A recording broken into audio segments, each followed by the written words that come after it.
Everyone welcome to my channel. ತಮ್ಮೆಲ್ಲರಿಗೂ ನಮ್ಮ ಚಾನಲ್ಗೆ ಸ್ವಾಗತವನ್ನು ಕೋರುತ್ತಾ ಇವತ್ತಿನ ವಿಡಿಯೋದಲ್ಲಿ 2026ನೇ ಶೈಕ್ಷಣಿಕ ಸಾಲಿನ ಇಲ್ಲಿ ಅಲ್ಪಸಂಖ್ಯಾತರ ನಿರ್ದೇಶನಾಲಯದ ಅಡಿಯಲ್ಲಿ ಬರುವಂತಹ ವಿವಿಧ ಅಲ್ಪಸಂಖ್ಯಾತ ಮೊರಾರ್ಜಿ ವಸತಿ ಶಾಲೆಗಳ ಇಲ್ಲಿ ಪ್ರವೇಶಕ್ಕೆ ಸಂಬಂಧಪಟ್ಟ ಹಾಗೆ ನಿನ್ನೆ ದಿನಾಂಕ 19 ಮೇ 2026ರಂದು ಇಲ್ಲಿ ಮೊದಲ ಸುತ್ತಿನ ತಾತ್ಕಾಲಿಕ ಒಂದು ಪ್ರಾವಿಷನಲ್ ಸೆಲೆಕ್ಷನ್ ಲಿಸ್ಟನ್ನು ಜಿಲ್ಲಾವಾರು ಮತ್ತು ಶಾಲಾವಾರು ಇಲ್ಲಿ ಬಿಡುಗಡೆಗೊಳಿಸಲಾಗಿರುತ್ತದೆ. ಕರ್ನಾಟಕ ಸರ್ಕಾರದ ಅಲ್ಪಸಂಖ್ಯಾತ ನಿರ್ದೇಶನಾಲಯದವರು ಈಗಾಗಲೇ ನಿನ್ನೆ ದಿನಾಂಕವೇ ಈ ರಿಸಲ್ಟ್ ಅನೌನ್ಸ್ ಆಗಿರುತ್ತದೆ. ಅಂದರೆ ಸೆಲೆಕ್ಷನ್ ಆದಂತಹ ಒಂದು ವಿದ್ಯಾರ್ಥಿಗಳ ಲಿಸ್ಟ್ ಇದಾಗಿರುತ್ತದೆ.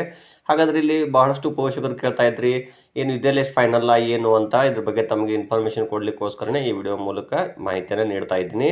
ಏನಂದರೆ ಕರ್ನಾಟಕ ಸರ್ಕಾರದ ಒಂದು ಅಲ್ಪಸಂಖ್ಯಾತ ನಿರ್ದೇಶನಾಲಯದಲ್ಲಿ ಬರುವಂತಹ ಎಲ್ಲ ಏನು ವಿವಿಧ ಮೊರಾರ್ಜಿ ವಸತಿ ಶಾಲೆಗಳಿದಾವೆ ಅವುಗಳ ಪ್ರವೇಶಕ್ಕೆ ಈಗಾಗಲೇ ಎಕ್ಸಾಮ್ ಬರೆದು ರಿಸಲ್ಟ್ ಕೂಡ ಅನೌನ್ಸ್ ಆಗಿತ್ತು. ಅದರೊಂದಿಗೆ ಈಗ ತಾತ್ಕಾಲಿಕವಾದಂತಹ ಒಂದು ಸೆಲೆಕ್ಷನ್ ಪಟ್ಟಿ ಏನಿದೆಯಲ್ಲ ಅದು ಬಿಡುಗಡೆಯಾಗಿದೆ. ಆ ಬಿಡುಗಡೆಯಾದಂತಹ ಪಟ್ಟಿಯನ್ನು ಚೆಕ್ ಮಾಡ್ಕೊಳ್ಳೋದು ಹೇಗೆ ಅನ್ನೋದನ್ನು ನಾನು ಈಗಾಗಲೇ ಹಿಂದಿನ ವಿಡಿಯೋದಲ್ಲಿ ತಿಳಿಸಿರುತ್ತೇನೆ, ತಾವು ಕೂಡ ನೋಡ್ಕೊಳ್ಬಹುದು.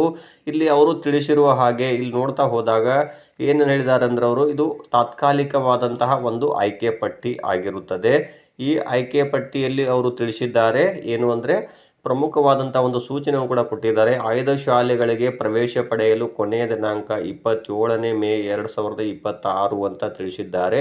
ಪ್ರವೇಶಕ್ಕಾಗಿ ದಯವಿಟ್ಟು ಸಂಬಂಧಪಟ್ಟಂತಹ ಅಲ್ಲಿರುವಂಥ ಪ್ರಾಂಶುಪಾಲರನ್ನು ಅಥವಾ ಅಲ್ಲಿರುವಂಥ ಹೆಡ್ ಮಾಸ್ಟರ್ನ ತಾವು ಸಂಪರ್ಕಿಸಿ ಅಂತ ಹೇಳಿದ್ದಾರೆ. ಇಲ್ಲಿ ಇದು ತಾತ್ಕಾಲಿಕ ಆಯ್ಕೆ ಪಟ್ಟಿ ಮಾತ್ರ ಅಂತ ತಿಳಿಸಿದ್ದಾರೆ. ಅಂದರೆ ಇದು ಅಂತಿಮ ಪ್ರವೇಶ ಇದೆಯಲ್ಲ, ಫೈನಲ್ ರಿಸಲ್ಟ್ಸ್ ದಾಖಲೆಗಳು ಮತ್ತು ಅರ್ಹತೆಯ ಪರಿಶೀಲನೆಗೆ ಒಳಪಟ್ಟಿರುತ್ತದೆ. ನೀವು ಕೇವಲ ಆನ್ಲೈನ್ ಮೂಲಕ ಅರ್ಜಿಯನ್ನು ಸಲ್ಲಿಸಿದ್ದೀರಿ, ತಾವು ಗಮನಿಸಬೇಕು.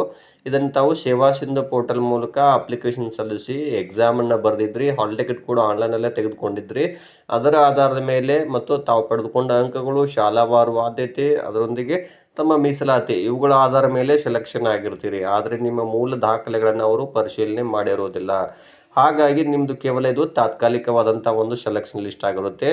ತಾವುಗಳು ಏನು ಮಾಡಬೇಕು, ಇಲ್ಲಿ ಏನಾದರೂ ತಮ್ಮ ದಾಖಲೆಗಳು ಅಲ್ಲಿ ನೈಜವಾಗಿಲ್ಲ ಅಂದರೆ ಅವರು ನೈಜತೆಯ ಪ್ರಮಾಣ ಪತ್ರಗಳ ನೈಜತೆಯನ್ನು ಪರೀಕ್ಷೆ ಮಾಡ್ತಾರೆ. ಅಲ್ಲಿ ಎಲ್ಲಿ ಅಂದರೆ ಈಗ ಯಾವ ಶಾಲೆಗೆ ತಮ್ಮದು ಸೆಲೆಕ್ಷನ್ ಲಿಸ್ಟ್ ಬಂದಿದೆಯೋ ಆ ಶಾಲೆಗೆ ತಾವುಗಳು ಆದಷ್ಟು ಬೇಗನೆ ಎಲ್ಲ ದಾಖಲೆಗಳನ್ನು ತೆಗೆದುಕೊಂಡು, ಏನೇನು ದಾಖಲೆಗಳು ಅಂದರೆ ಮೊದಲನೇದಾಗಿ ನೀವು ಜಾತಿ ಆದಾಯ ಪ್ರಮಾಣ ಪತ್ರ ತೆಗೆದುಕೊಂಡು ಹೋಗಬೇಕು, ಆಧಾರ್ ಕಾರ್ಡ್ ತೆಗೆದುಕೊಂಡು ಹೋಗಬೇಕು, ಅದರೊಂದಿಗೆ ರೇಷನ್ ಕಾರ್ಡ್ ಆಗಿರ್ಬೋದು ಮತ್ತು ಪಾಸ್ಪೋರ್ಟ್ ಸೈಜ್ ಫೋಟೋ. ಇದರೊಂದಿಗೆ ತಮ್ಮದು ವಿಶೇಷ ವರ್ಗ ಆಗಿದ್ದರೆ ಯಾವ ವರ್ಗದಲ್ಲಿ ನೀವು ಸೆಲೆಕ್ಟ್ ಆಗಿದ್ದೀರಿ.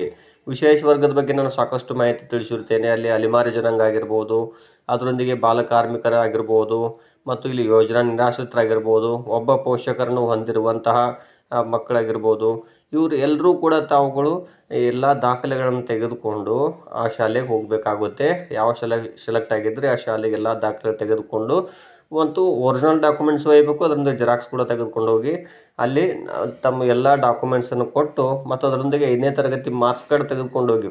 ಫಸ್ಟ್ ಅದು ಮೇನ್ ಇಂಪಾರ್ಟೆಂಟು. ಅಂದರೆ 5ನೇ ತರಗತಿ ಉತ್ತೀರ್ಣವಾಗಿರುವಂಥ ಒಂದು ಮಾರ್ಕ್ಸ್ ಕಾರ್ಡು, ತಮಗೆ ತಾವು 5ನೇ ತರಗತಿ ಯಾವ ಶಾಲೆಯಲ್ಲಿ ಕಲ್ತಿದ್ದೀರಿ ಆ ಶಾಲೆಯ ಮುಖ್ಯೋಪಾಧ್ಯಾಯರನ್ನ ಕಾಂಟ್ಯಾಕ್ಟ್ ಮಾಡಿ ಇಮ್ಮಿಡಿಯೇಟು ಮಾರ್ಕ್ಸ್ ಕಾರ್ಡನ್ನು ಪಡ್ಕೊಳ್ರಿ. ಟಿ ಸಿ ಮಾತ್ರ ಈಗ ತೆಗೆದುಕೊಳ್ಬೇಡ್ರಿ. ಮೇನು ಮೊದಲಿಗೆ ಏನು ಮಾಡಿರಿ, ಇವೆಲ್ಲ ದಾಖಲೆಗಳು ತೆಗೆದುಕೊಂಡು ಹೋಗಿ ಕೊಡ್ರಿ. ಮತ್ತು ಅವರು ಇನ್ನೂ ಏನೇನು ದಾಖಲೆಗಳು ಕೇಳಬಹುದು ಹೆಚ್ಚಿಂದು ತಾವು ಅಲ್ಲೇ ಸಂಪರ್ಕಿಸಬೇಕಾಗುತ್ತೆ. ಇಲ್ಲಿ ಇಷ್ಟು ಮಾಹಿತಿ ಮಾತ್ರ ನಮಗೆ ಏನೋ ಅವರು ಅರ್ಜಿ ಕರೆದಂಥ ಸಂದರ್ಭದಲ್ಲಿ ನೀಡಿರುವಂಥ ಮಾಹಿತಿ ಆಗಿರುತ್ತೆ. ಮತ್ತು ಏನಾದರೂ ಹೆಚ್ಚಿನ ದಾಖಲೆಗಳು ಬೇಕಾದರೆ ತಾವು ಕೊಡಬೇಕಾಗುತ್ತೆ. ಹೋಗಿ ಈ ಎಲ್ಲ ದಾಖಲೆಗಳು ತೆಗೆದುಕೊಂಡು ಹೋಗಿ ತಮ್ಮ ಅಡ್ಮಿಷನ್ನ ಕನ್ಫರ್ಮ್ ಮಾಡ್ಕೊಳ್ಬೇಕಾಗುತ್ತೆ. ಅವರು ನೀಡಿರುವಂಥ ಒಂದು ಲಾಸ್ಟ್ ಡೇಟ್ ಎಷ್ಟು ಅಂದರೆ 27 ಮೇ 2026 ಅಂತ ಹೇಳಿದ್ದಾರೆ. ಅಷ್ಟರೊಳಗಾಗಿ ತಾವು ಎಲ್ಲ ದಾಖಲೆಗಳು ಕೊಟ್ಟು ತಮ್ಮದೇನಾದ್ರು ಅಲ್ಲಿ ಮಿಸ್ ಮ್ಯಾಚ್ ಅಂದರೆ ದಾಖಲೆಗಳು ಸರಿ ಇಲ್ಲದೆ ಇದ್ದರೆ ಇನ್ಕಮ್ ಹೇಳಿರ್ತಾರೆ ಅವರು, ಅಷ್ಟು ಇನ್ಕಮ್ ಒಳಗಿರಬೇಕಾಗುತ್ತೆ. ಮತ್ತು ಮೀಸಲಾತಿ ಒಳಗಿರುವಂಥ ಇದು ಕಾಸ್ಟ್ ನೋಡ್ತಾರೆ. ಅದರೊಂದಿಗೆ ತಮ್ಮದು ವಿಶೇಷ ವರ್ಗದ ಪ್ರಮಾಣ ಪತ್ರವನ್ನು ನೋಡ್ತಾರೆ, ಒರಿಜಿನಲ್, ಮತ್ತು ವಾಸಸ್ಥಳವನ್ನು ನೋಡ್ತಾರೆ. ಇವೆಲ್ಲ ಕರೆಕ್ಟ್ ಇದ್ದಾಗ ತಮ್ಮದು ಸೆಲೆಕ್ಷನ್ನು ಕನ್ಫರ್ಮ್ ಆಗುತ್ತದೆ. ಆಲ್ಮೋಸ್ಟ್ ಅಲ್ಲಿ ಎಲ್ಲ ಪೋಷಕರು ನೀವು ನೈಜವಾದಂತಹ ದಾಖಲೆಗಳನ್ನು ಕೊಟ್ಟಿರ್ತೀರಿ ಅಂತ ಭಾವಿಸ್ತೀನಿ. ಎಲ್ಲ ದಾಖಲೆಗಳನ್ನು ಚೆಕ್ ಮಾಡಿದರೂ ಕೂಡ ತಮ್ಮದು ಸೆಲೆಕ್ಷನ್ ಕಡ್ಡಾಯವಾಗಿ ಆಗೇ ಆಗುತ್ತದೆ. ಯಾಕಂದರೆ ಇದು ಅವರು ತಾತ್ಕಾಲಿಕ ಆಯ್ಕೆ ಪಟ್ಟಿ ಅಂದರೂ ಕೂಡ ಇವರು ಸೆಲೆಕ್ಷನ್ 100% ಆಗ್ತಾರೆ.